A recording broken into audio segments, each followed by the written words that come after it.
story of Peyton Place.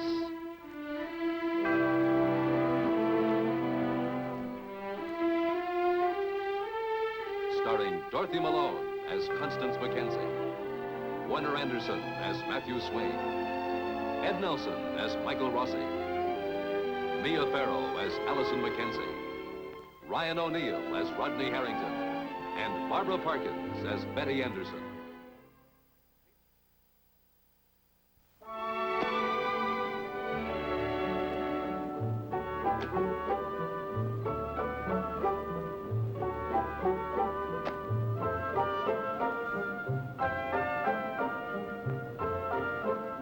The Peyton Place Clarion is usually more an object of local pride than local controversy. It usually waits patiently on doorsteps until the men leave for work and the women sit down with a cup of coffee to read the latest gossip.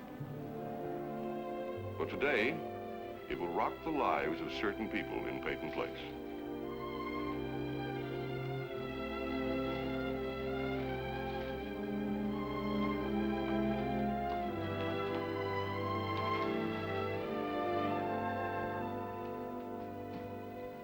Good morning, dear. It's in. Well, don't look so frightened. Everybody loves Don Quixote.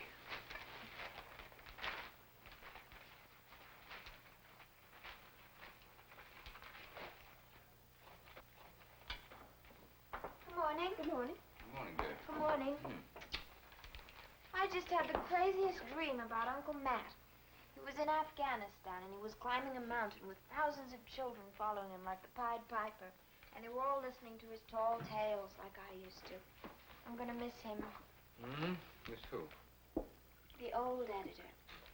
Well, I hope you're as loyal to me. A letter to the editor by Elliot Carson. Not at the table. Read it after breakfast. Oh, no, I think that the ideal wife and daughter of the new editor of the Clarion should read newspapers all the time, even in the bathtub. Sure, let her read it.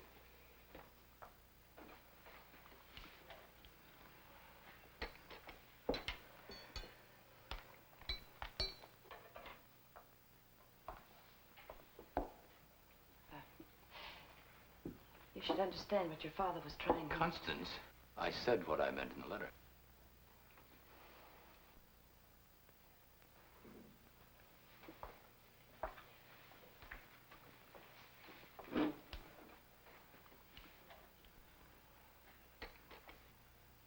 It's a horrible letter.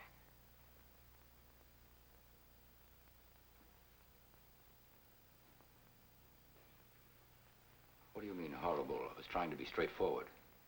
Isn't straightforward slander just as horrible as indirect slander? The fact that David Schuster is firing men from the mill isn't slander. It's the truth. And irrelevant. I beg your pardon. That's what the letter is about. No, this letter is a personal attack against David Schuster. It's neither true nor Allison, fair. I happen to believe that automation at the mill spells death for Peyton Place. Then why don't you write a letter against automation instead of David Schuster? Because I'm not against automation. I'm against overnight automation at the Peyton mill. But David Schuster hasn't... Not yet, but he will. He was sent here to do a job. To salvage the mill or to sink it, and he'll do it. Because men like David Schuster don't count the cost in people's lives. If he decides to automate, he'll do it fast and he'll get out. He'll collect his fee and move off someplace else without one thought of what he's done to Peyton Place. That's not true.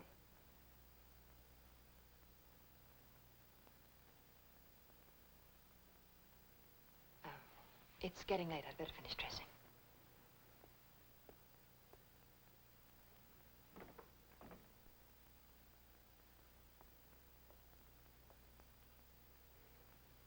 If the Schusters hadn't fired me, would you still have written this letter? Of course. What kind of a question is that? Don't you believe me? I want to. But you can't. You don't know David Schuster. You've only met him, what, once or twice. And still you can use words like arbitrary and insensitive. How would you know? All you know about Mr. Schuster is that his wife fired me, arbitrarily. Well, he's fired lots of men arbitrarily. Still, according to you, his wife could have had a reason. She thought he was beginning to like me Well, too you much. said there was nothing to that, and I believe you. That has no bearing on this. Are you sure? Of course. Allison, sooner or later, you're going to have to wake up to the fact that the world doesn't revolve around you. They're people who know you, who can make decisions without being affected by their feelings toward you. I love you very much, and I'm concerned about you, and I think about you, and I'm trying to be a good father to you. It seems to me that things would be a lot easier if you'd stop trying to be such a good father. I was just saying that although I think about you very much, and you're very important to me, I do think about other things. This town, for instance. I hate to see Peyton Place as we know it die. That's not what you said. You said that you hate David Schuster. Now, just a minute. That letter was not meant as a personal attack. Now, at least believe that. No more than your defense of Mr. Schuster was a personal one.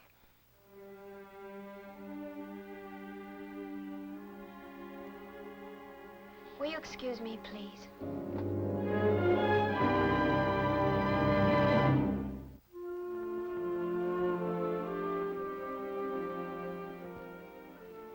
Hey, we got any mayonnaise?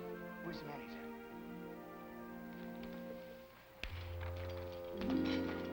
at? Guess what? The Red Sox lost again.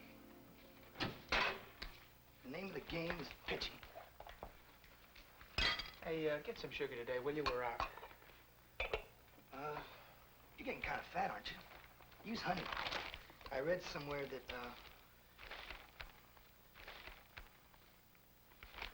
Okay, I'm broke. Loan me $5 and I'll get the groceries this afternoon. Hey, here's a letter to the editor from Elliot Carson. About what? Well, a right cross, left jab, a left uppercut. He's slugging it out with Mr. Schuster. You know, about the cutback at the mill. Oh, yeah, Mr. Schuster told me about that when he hired me. But any wisecracks about you being hired and other people being fired? Hey, why should there be? You know the bottom of the ladder? Well, I'm one rung below that. Says here boxing's dead. I don't believe it, though. Hey, did you ever think about being a sports promoter? You know, you get all those ringside seats and everything. You can have the paper after I'm through, Rod. I like to read it before it gets wrinkled.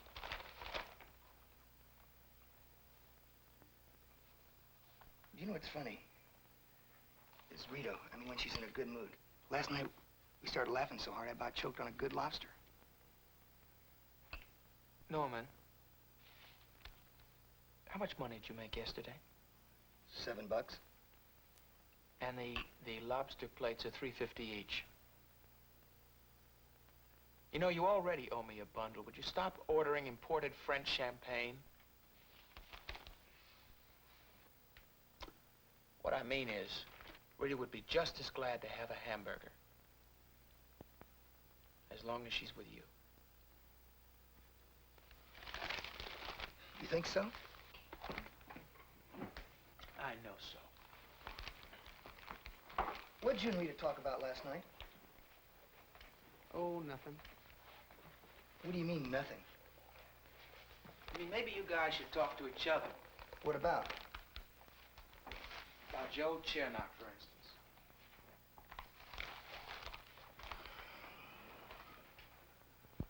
What about Joe Chernock? Look, Rod, she told me all about him, okay? Here. Catch up on the foreign affairs.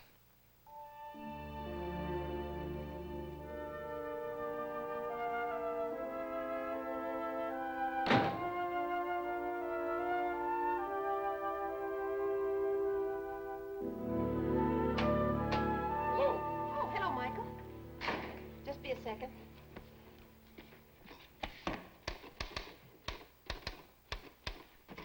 What you doing? Filing.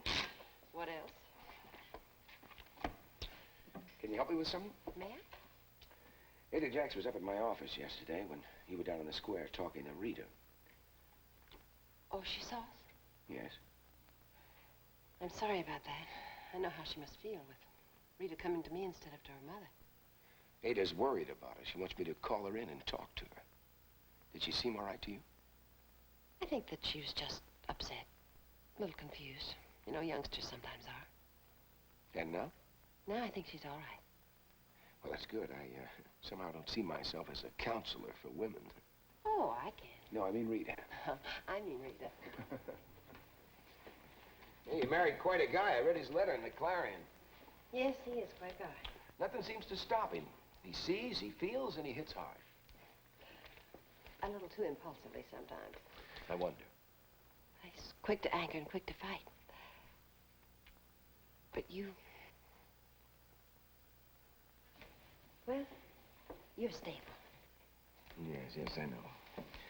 Dr. Markham came to the same conclusion. Is it flattering? Oh, a doctor, Michael? Who deals every day with life and death. I wonder. Dr. Markham recognized the stability. He called it a flaw. Gave me an opportunity to do something about it. He wants me to go work with him in Peru. Oh, good morning, Judy. Hello, Julie. Connie, could I talk to you for a moment? Of course. Well, I guess I'll... Oh, here. Thanks. Bye, Julie. Doctor?